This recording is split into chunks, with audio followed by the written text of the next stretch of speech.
You have been taught to pursue happiness, to chase joy, to build a life that is a fortress against sorrow, a sanctuary from pain. You've been told that a successful life is a happy life, and that a happy life is one where the tears are few and the laughter is frequent. And so you run. You run from the shadows. You run from the silence. You run from the deep, quiet ache in your own heart. But what if I told you that in your desperate flight from sorrow, you're also running from the very thing that makes joy possible? What if I told you that the depth of your happiness is carved by the very chisel of your pain? This is the great, forgotten secret of a life fully lived. Your joy and your sorrow are inseparable. They are two faces of the same divine force, two movements in the same grand symphony. To silence one is to mute the other. You cannot have the soaring peaks of the mountains without the terrifying depths of the valleys. And your quest is not to live only on the peaks. Your quest is to learn how to master the valleys, so that you may deepen your capacity for the peaks. This is how you master your sorrows to deepen your joy. First, you must stop seeing your sorrow as an enemy. It is not a failure. It is not a punishment. It is not a sign that you have taken a wrong turn. Your sorrow is a sacred space. It is a winter season for the soul, a time of quiet, holy introspection. It is the breaking of the shell that encloses your understanding. We live in a world that is terrified of this winter, a world that demands a perpetual summer of endless positivity and manufactured happiness. And so, when the cold winds of sorrow inevitably arrive, we numb ourselves. We distract. We scroll. We consume. We do anything to avoid the profound, transformative, and necessary work that can only be done in the silence of our own pain. But the seed cannot grow without the dark, silent earth. The warrior cannot know their strength without the battle. And your heart cannot know the true, earth-shattering depth of joy if it has not first been hollowed out by sorrow. As the prophet Khalil Gibran wrote, "The deeper that sorrow carves into your being, the more joy you can contain." Think of your heart as a vessel, a life lived only in the shallow end, a life of avoiding all risk, all heartbreak, all noble struggle, creates a shallow vessel. It can be filled, yes, but its capacity is small. It can hold only a thimbleful of fleeting pleasure. But a life of courage, a life of deep love, of daring ambition, of facing your own dragons, this life will inevitably bring you to your knees. It will bring you pain. It will bring you heartbreak. And it will carve deep, cavernous spaces into your being. And at first, this hollowing out will feel like destruction. It will feel like you are being broken. But you are not being broken. You are being made. You are being expanded. The vessel of your heart is being carved into a great, deep, and magnificent chalice. And when the rains of joy finally return, as they always do, you will not just contain a thimbleful. You will contain an ocean. You will experience a quality of happiness, a depth of gratitude, a richness of being that the person who never dared to feel sorrow can never, ever know. This is the great alchemy of the human spirit. It requires a profound shift in your mindset. You must stop asking, "How can I avoid this pain?" And you must start asking with a warrior's courage, "What is this pain trying to teach me? What new depth is it carving into my soul? What new capacity for joy is it preparing me for?" This is not a passive surrender to suffering. It is an active, conscious, and powerful engagement with it. It is the discipline to sit in the fire of your own feelings without distraction and to allow them to do their sacred, transformative work.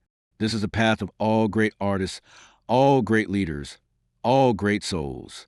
Their genius was not born from a life of ease. Their masterpieces were painted with the pigments of their pain. Their symphonies were composed with the notes of their heartbreak. Their courage was forged in the crucible of their deepest fears. They did not run from the darkness. They mined it for diamonds. They understood that the wound is the place where the light enters you. And it is this light, this hard-won, battle-tested, and deeply understood light, that they then offered back to the world. You must become a master of this light. You must become an alchemist of the soul, and the laboratory where this great work is done. The furnace where the lead of your sorrow is transmuted into the gold of your joy is the sacred act of your own work. Gibran said that work is love made visible. And when your heart has been carved by sorrow, the love you pour into your work becomes deeper, purer, and infinitely more powerful. Your pain is not an obstacle to your great work. Your pain is the raw material for it.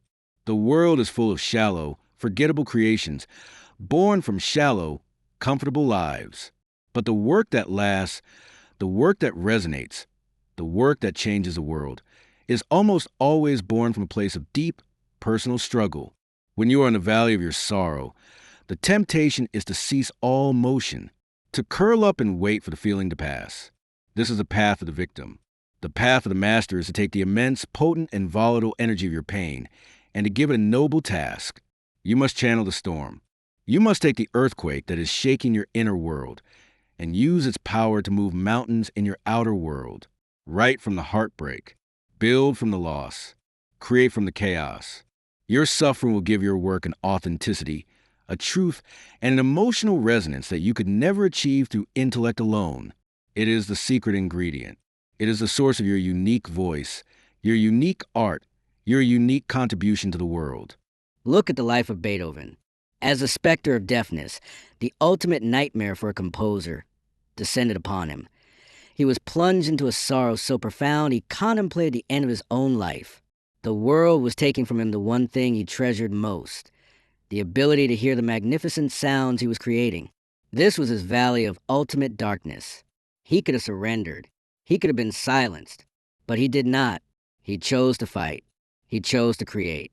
And in the very heart of his silent suffering, he composed his most powerful, most triumphant, and most legendary works. He did not hear the Ninth Symphony with his ears. He heard it with his soul. And the joy, the earth-shattering, defiant ode to joy that concludes that masterpiece is not the shallow happiness of a man who has had an easy life. It is a profound, volcanic, and immortal joy of a man who has walked through the deepest hell and has returned with fire stolen from the gods. His sorrow was a chisel. His symphony was a masterpiece it carved. This is the power that is available to you. Your life, your work, is your symphony, and your deepest pains are the notes that will give its most profound and beautiful melodies. You must not be afraid to play them. You must learn to see your creative work not as a task, but as a form of therapy, a form of prayer, a form of alchemy. When you feel the pain, do not retreat into distraction. Retreat into your purpose. Go to your canvas, your keyboard, your workshop, and pour the raw energy of your sorrow into the vessel of your creation. You'll find in the act of creating, you are healed.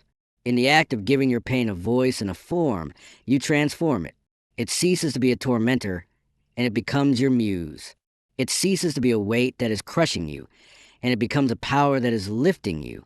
This is the discipline of the joyful master. They do not wait for happiness to begin their work. They know that the work itself, the act of creation, is the very path that leads out of the valley of sorrow and up to the sunlit peaks of joy. They understand that a life of meaning is not a life without pain, but a life where pain has been given a purpose.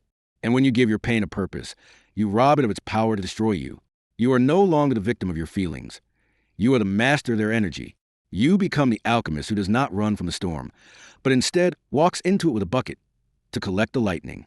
This is a path to a life of profound and unbreakable joy. Not the shallow, fleeting happiness of a life without problems, but the deep, resilient, and hard-won joy of a soul that has learned to dance in the rain. It is a joy that can only be known by a heart that has also known the depths of sorrow. You see, the ultimate goal is not to choose joy over sorrow.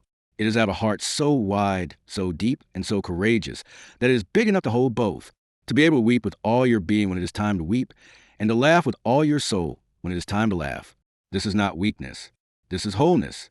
This is the fullness of the human experience. So stop building walls around your heart. A fortress may keep out the enemy, but it also becomes a prison. It keeps out the pain, yes, but it also keeps out the love, the connection, the breathtaking beauty of a life lived with an open, vulnerable, and courageous heart. Look back at your own life, the moments of your deepest sorrow, the heartbreak, the loss, the failure. They are not just scars. They are the sacred carvings that have given your soul its depth and its character. Be grateful for them, for they are the price you paid for the wisdom you now hold, for the compassion you can now offer, for the joy you can now contain. The choice is yours in this and every moment. You can live a small, safe, and shallow life, protected from the great sorrows, but also excluded from the great joys. Or you can choose the path of the master, the path of the poet, the path of the alchemist. You can choose to feel it all. to walk into the fire of your life with open arms, and to use its heat to forge the magnificent, unbreakable, and deeply joyful person you were always meant to be. The sorrow is the chisel, your heart is the vessel, and your joy will be the ocean it contains. Stop fighting the process. Start the mastery.